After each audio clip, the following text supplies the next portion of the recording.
할렐루야. 오늘도 여러분들과 하나님의 말씀을 나누겠습니다. 오늘 본문 말씀은 마가복음 2장 18절부터 22절까지 있는 말씀입니다. 제가 먼저 봉독합니다. 요한의 제자들과 바리새인들이 금식하고 있는지라 사람들이 예수께 와서 말하되 요한의 제자들과 바리새인들의 제자들은 금식하는데 어찌하여 당신의 제자들은 금식하지 아니하나이까?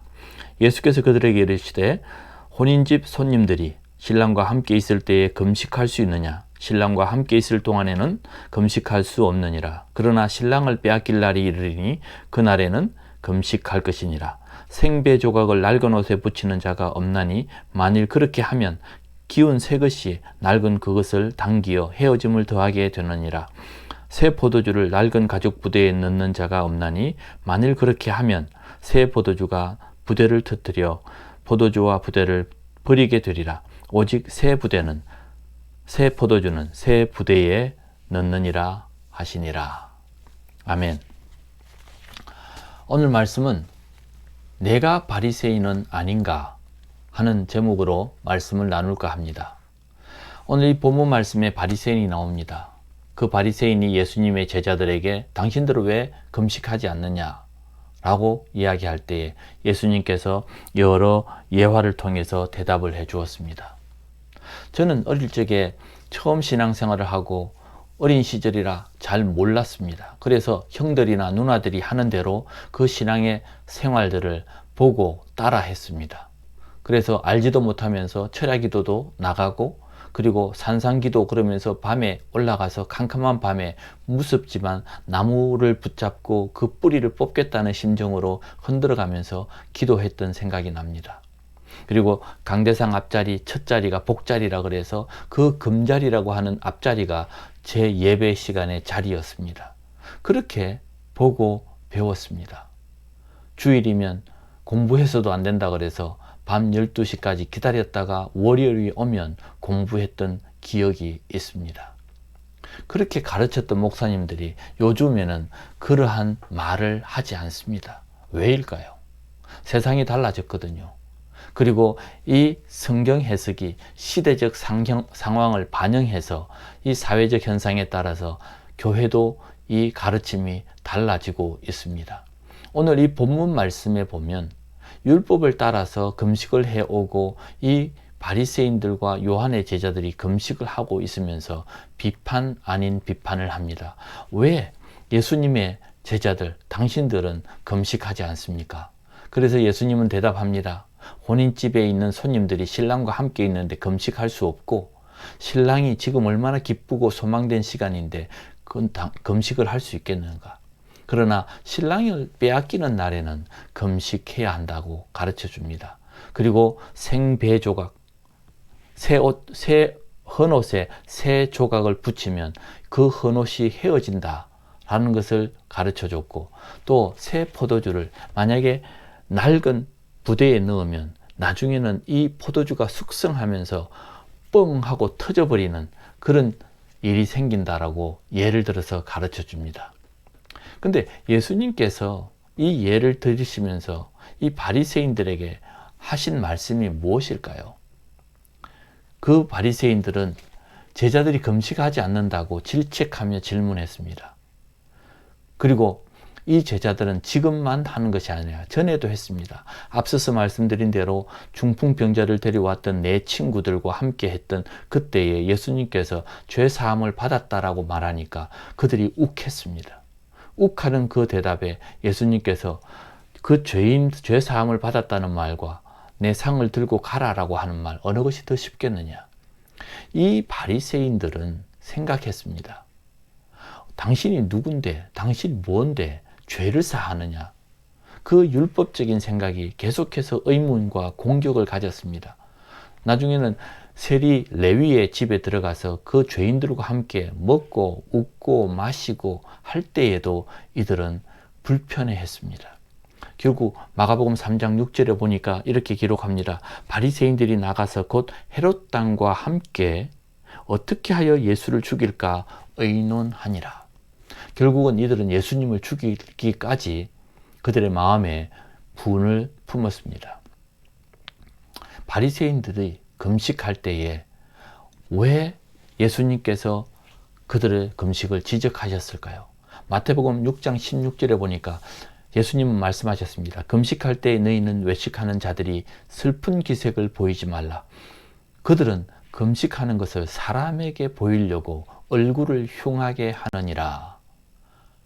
그리고 6장 17절에는 금식할 때에는 머리에 기름을 바르고 얼굴을 깨끗이 씻겨라. 그리고 사람에게 보이려고 하지 말라라고 말씀하십니다. 왜냐하면 그들이 지금 하고 있는 이 모든 행태가 하나님께 하는 것이 아니라 사람에게 보여주기 위해서 금식하고 자기를 나타내고 있기 때문입니다.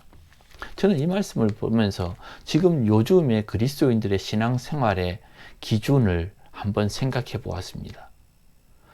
신앙이 좋다라고 판단할 수 있는 근거를 교회나 그리고 교육자들은 어떻게 찾아냅니까? 교회 예배에 잘 나오는 사람, 11조와 헌금을 정확하게 하고 많이 하는 사람, 그리고 모든 봉사에 적극적으로 참여하는 사람, 그들 외에는 그들이 신앙이 좋은가 안 좋은가, 그들이 영적 생활을 잘하나 못하나를 판단할 기준을 가지지 못합니다. 왜냐하면 그들의 직장 생활이 어떻게 이루어지고 그들의 가정의 생활이 어떻게 이루어지는지를 잘 모르기 때문이죠. 결국 그래서 한 교회에 중직이 되고 임직자가 되려고 하면 눈도장을 많이 찍어야 됩니다. 그리고 그들의 눈에 들어야 합니다. 그래서 그들이 투표를 해줘야 됩니다. 영적 생활 속에서 그들의 신앙생활이라고 하는 것은 교회에서 보여지는 것 외에는 알 수가 없는 것입니다. 그런데 교회는 늘어났고 숫자도 늘어났음에도 불구하고 그리스도인들의 영향력과 그들의 영적인 생활은 점점 피폐해져 가고 이 교회와 세상 속에서의 역할이 분리가 되고 있습니다. 예수님께서 생배 조각을 헌옷에 붙이지 않는다고 말씀하신 이유가 무엇일까요? 그들이 생각하고 있는 율법적인 생각에 예수님의 복음을 붙여 놓아 봐야 그들은 이해도 안 되는 것입니다. 그리고 예수님이 지금 전하고 있는 이 복음의 행보는 그들이 지금 계속해서 정죄하고 판단하고 의문을 갖는 것과는 전혀 다른 것입니다.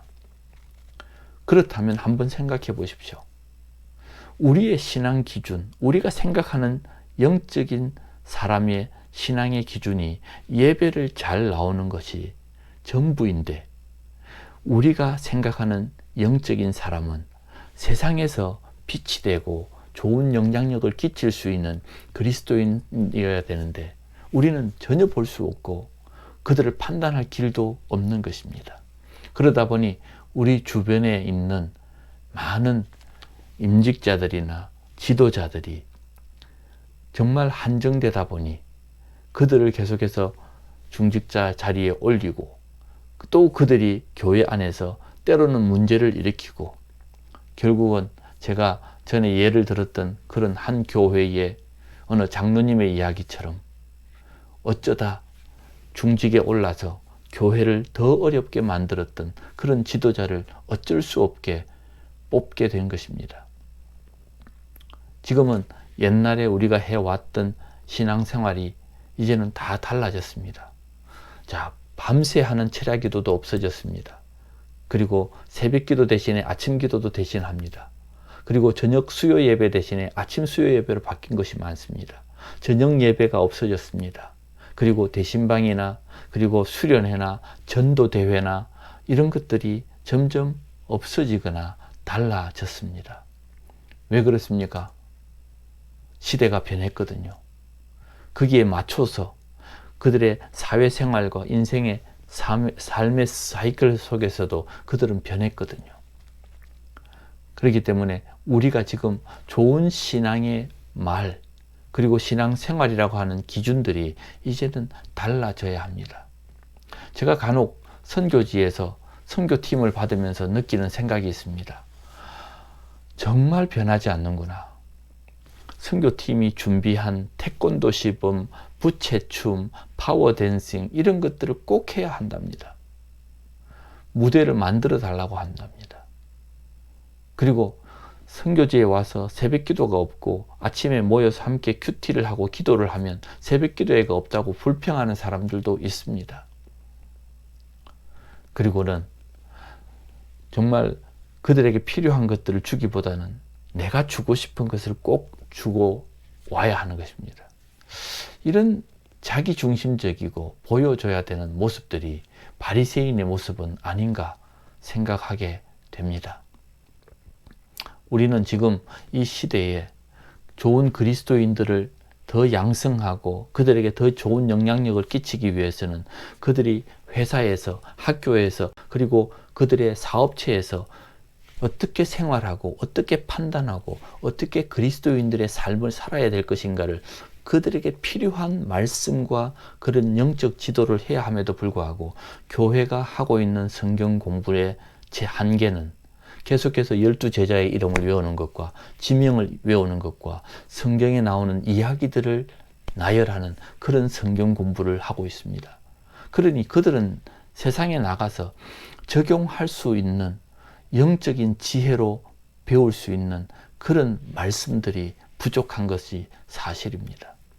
왜냐하면 대부분의 교육자들이 사회생활을 모르거나 또한 그들의 삶에 대해서 정확히 알지 못하니 그것을 어떻게 지도할 수 있겠습니까? 제 경험에 의하면 직장 생활을 할 때 느꼈던 감정입니다. 정말 그리스도인들이 예배당에 가서 예수 믿기가 힘들겠구나. 첫째는 시간이 없습니다. 가족과 함께 할 시간도 없는데 교회의 모든 예배를 간다는 것은 정말 힘들고 어려운 것입니다. 그런데 교회가 기준하는 것은 모든 예배를 나오는 사람이 신앙이 좋은 사람이라고 판단하고 있는 것이었습니다.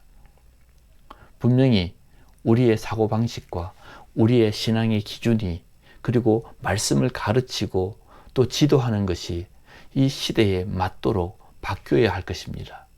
더 이상 성경의 이야기들을 배우지 말고 내 생활에 적용할 수 있는 하나님의 말씀의 그 내면들을 배우기를 바랍니다.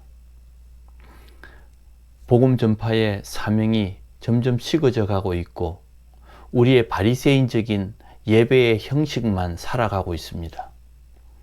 이제는 우리의 사명을 중심으로 하고 우리의 삶의 목적을 하나님의 복음을 증거하는 그러한 예수님의 복음 전파자들의 신앙을 가지시기를 부탁드립니다. 예배도 중요합니다. 말씀을 배우는 것도 중요합니다. 그러나 그 내용들을 실천하지 않는 신앙은 죽은 믿음입니다. 바리새인들이 계속해서 사람들에게 보여주기 위한 외식적인 삶을 보여주신 것처럼 예수님께서 우리들에게는 바리새인처럼 살지 말라고 가르쳤습니다. 내가 바리새인은 아닌가? 한번 반성해 보시면서 내가 이 시대에 맞는 새로운 부대로 거듭나기 위해서 내 삶은 어떻게 변해야 되는지 고민하는 하루가 되시기를 부탁드립니다. 기도하겠습니다. 하나님, 외식하는 바리새인들의 얼굴을 슬픈 기색을 하고 금식했던 그들을 지적하신 것처럼 우리의 외식적인 부분들이 있거나 사람들의 눈치를 보고 신앙생활하는 부분들이 있다면 이제는 새로운 부대를 만들어서 새로운 포도주를 넣는 놀라운 변화의 역사가 일어나게 해 주시옵소서. 우리의 신앙이 사람들에게 보여주는 것이 아니라 하나님께 받은 사명을 세상에서 빛이 되고 세상을 변화시키는 그리스도인들의 영향력으로 표현될 수 있도록 우리를 변화시켜 주시옵소서. 오늘도 이 말씀 속에서 고민하는 성도들 되시기를 간절히 바라오며 예수님의 이름으로